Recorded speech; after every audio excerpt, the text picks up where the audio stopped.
салом тамошобинони азиз, сайёраи мо дорои табиати гуногун ва олами набототу растанӣ ва меваҳои фавқулода аст.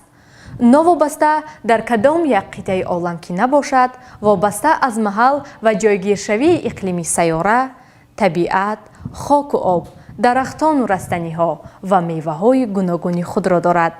имрӯз мо ба шумо дар бораи меваи авокадо хоҳем гуфт. авокадо меваи дӯстдошта ва серхаридорони қитъаи Аврупо ба ҳисоб меравад. оиди парвариш ва хусусиятҳои табобатии он ки дар кадом минтақаҳо мерӯяд, навори омода намудаи мо нақл мекунад.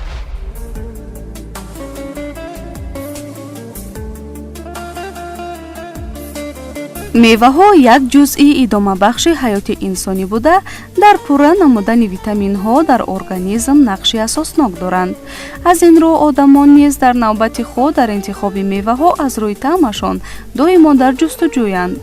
авокадо дар сайёра меваи ғайриоддӣ буда, дар интихоби дӯстдоронаш дар Аврупо дар ҷойи аввал меистад. таърихи пайдоиши авокадо аз Мексика оғоз мегардад. 10 000 сол пеш одамон аз ҷангал дарахтеро пайдо намуданд ки меваи он ягона манбаи рӯзгузаронӣ ва зинда монданашон дар ҳаёти ҷангал гардид. баъдтар онҳо дарахти авокадоро дар назди хонаҳояшон барои парвариш кардан оварданд. барои таърихи қадима доштани авокадо инро бояд гуфт ки бостоншиносон донаи онро аз зери девораҳои чандин ҳазор сола пайдо намуданд. дар он солҳо мевааш хеле бузург инкишоф менамудааст.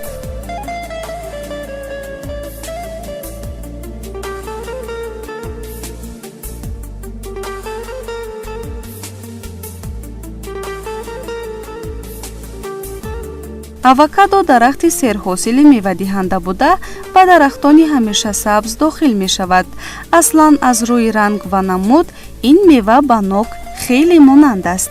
соли 1519 эрнан кортес аввалин аврупоие буд ки дарахти авокадоро ба Испания овард. номи авокадо баъдтар пайдо гардид. соли 1669 генри слоан ин номро ба дарахти авокадо гузошт. дар аввали асри 18 баҳрчиёни аврупоӣ дилаи авокадоро дар болои нон мисли равғани маска истеъмол менамуданд ки баъдтар онро равғани гардамарина номиданд.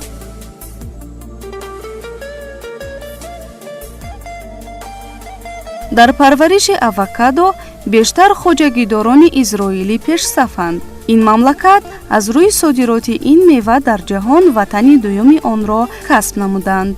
имрӯзҳо кишварҳои содиркунандаи ин мева Иёлоти Муттаҳидаи Амрико, Чили, Доминикане, Австралия, Перу, Индонезия ва бисёри мамлакатҳои Африқо ҳастанд, вале ватани асосии ин меваи ғайриоддии сайёра Мексика боқӣ мемонад, зеро содироти он аз рӯи ҳисоби ҷаҳонӣ аз ин кишвар ба 50% дар рӯи замин баробар аст.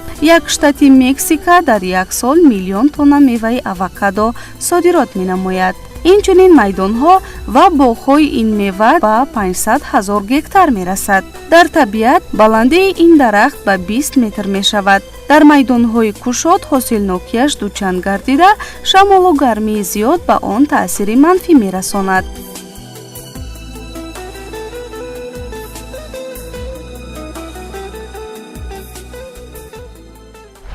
авокадо дар ҳақиқат меваи маъмултарин ҳам ҳаст ки аксари харидорони аслияш кӯдакон ба ҳисоб мераванд. ин меваи дӯстдоштаи кӯдакон аст. авокадо гулҳои сафеди хурд дорад. меваҳои гуногун дошта, аз ҷиҳати шакл гирд, дарозрӯя ва баъзан борик низ дорад. ҳангоми пухта расиданаш рангаш аз сабзи баланд то ба ранги сабзсиёҳ омада мерасад. дар байни дилааш донаи калон дорад. дар ҷаҳон 400 намуди гуногуни авокадо мавҷуд аст. аз ҳама бомазаашро хас ном мебаранд ки баъди пухта расиданаш ранги сиёҳ дорад.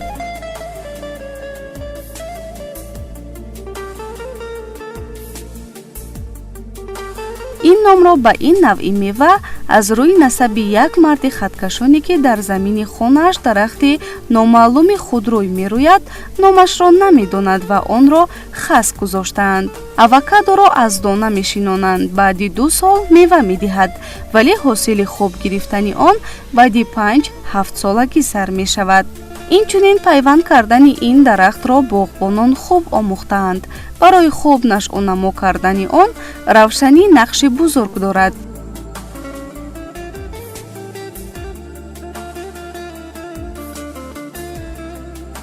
ҷамъоварии авокадо дар кишварҳо гуногун аст.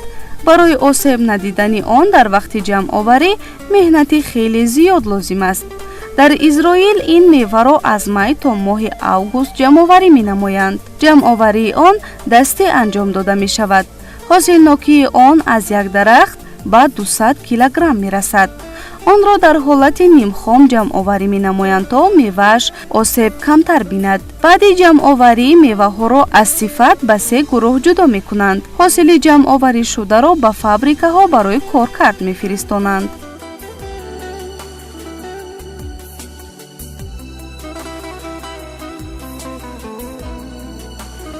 равғани авокадо дар соҳаи косметология бисёр васеъ истифода мешавад ки манбаи витаминҳо барои пӯсти рӯю даст мебошад. инчунин барои меъдаву рӯда давои бемисл аст. кори меъдаро осон карда туршии меъдаро паст мегардонад. табибон онро барои кӯдаконе ки аз хирагии чашм азият мекашанд тавсия менамоянд. равғани он инчунин барои бемориҳои пӯст, экзема ва псориаз муфид аст. барои нарасидани калсий дар организм муфид буда барои нохунҳо ва мӯй истифода мешавад.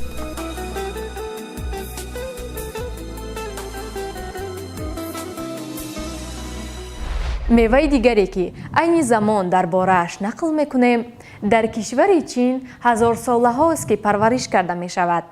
ранги гулобӣ дошта мисли хушаҳои ангур меваҳои зиёд дорад. ҳангоми пухта расиданаш ширин ва накҳати гуворо пайдо мекунад. личо дарахти серҳосилтарин дар сайёра ба шумор меравад. меваи дигар ин личо мебошад. ватанаш чин ба ҳисоб меравад. ин мева таъми ширину турш дошта яке аз рамзҳои ин кишвар низ ба ҳисоб меравад. дар чин ин мева зиёда аз ҳазорсолаҳост ки парвариш карда мешавад. ранги сурху гулобӣ дорад. пӯсти хушки гулобии он дилаи сафеди мисли ангур ширину гуворо дорад.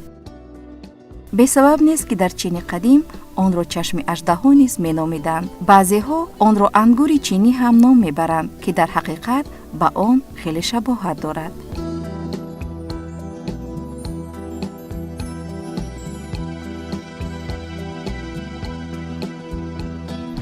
дарахти бузурги пур аз меваи он дар ин кишварҳои гуногун мутобиқи иқлим нашъунамои гуногун дорад.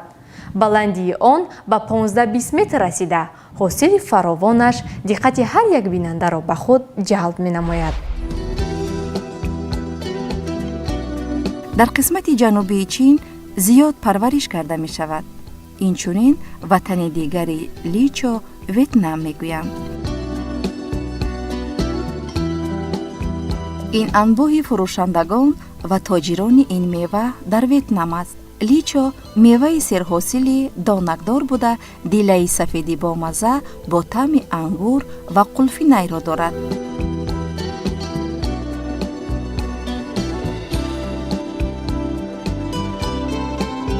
кас дар чашидани он ҳангоми аввалин маротиба гумон мекунад ки киви ё ананас хӯрдааст, вале меваи хуб пухта расидааш бӯи гули садбарг дорад.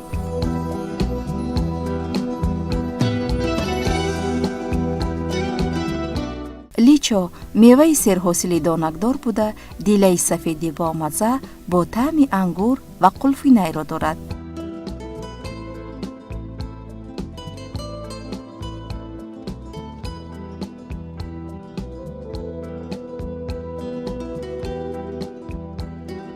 личо хеле сероб буда хусусияти рафъ кардани ташнагиро дорад.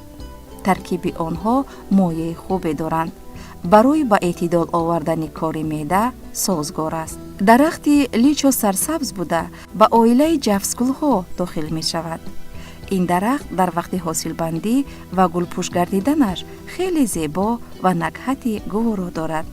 дарахтони бузурги пур аз меваи он дар ин кишварҳо ба 15 метр ё 20 метр мерасанд ки баргҳои сабзи зебо ва меваҳои фаровони гулобӣ доранд. бори аввал дидан замон дар назар хеле ғайриоддӣ менамояд. баргҳои сабзи зебои ҷилодор дорад. баргҳои ҷавонаш сурхчаранг буда баъдан онҳо ранги сабзи баландро мегиранд. личо дарахти тропикӣ буда ҳавои мӯътадил ва гармро дӯст медорад, вале ба хунукӣ тобовар нест. айни замон дар чин, амрикои шимолӣ, африко ва япония парвариш карда мешавад. личо дар заминҳои серҳосил ва намнок ҳосили хубу фаровон медиҳад. ин дарахт ҳосили хеле фаровон дорад, вале нашъунамои сӯз мекунад. танҳо дар 8-9 солагиаш ба ҳосилбандӣ шурӯъ мекунад. гулпӯш гардиданаш низ аҷиб аст. мисли мухчаҳои ангур хушаҳои бебарг ва сабзча дорад. тамоми давраи гулкунӣ ва пухта расиданашро 140 рӯз дар бар мегирад.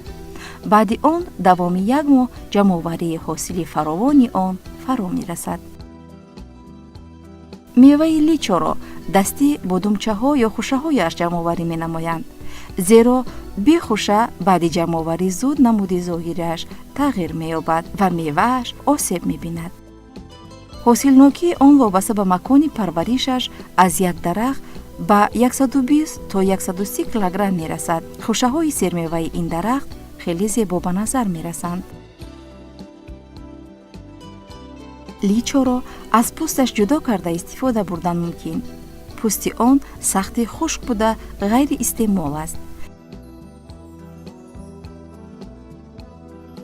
личоро на танҳо дар шакли тару тоза, инчунин дар шакли хушкмева низ истифода мебаранд. хамираи бомазза дорад. аз ҳама ширину бомаззаи он меваи тару тозаи он мебошад.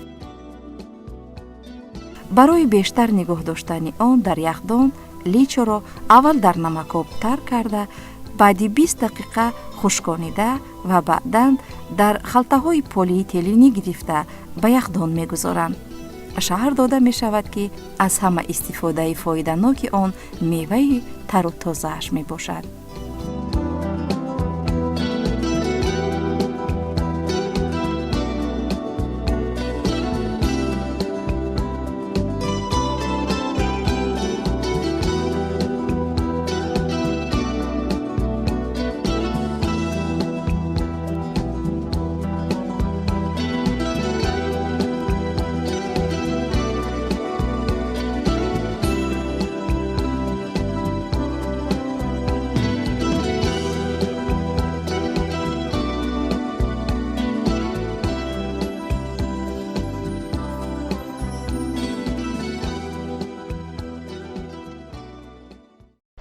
ҳарчанд меваҳо дар тамоми олам бо шаклу намуд ва таъмашон овозадор бошанд, истеъмоли онҳо меъёр дорад.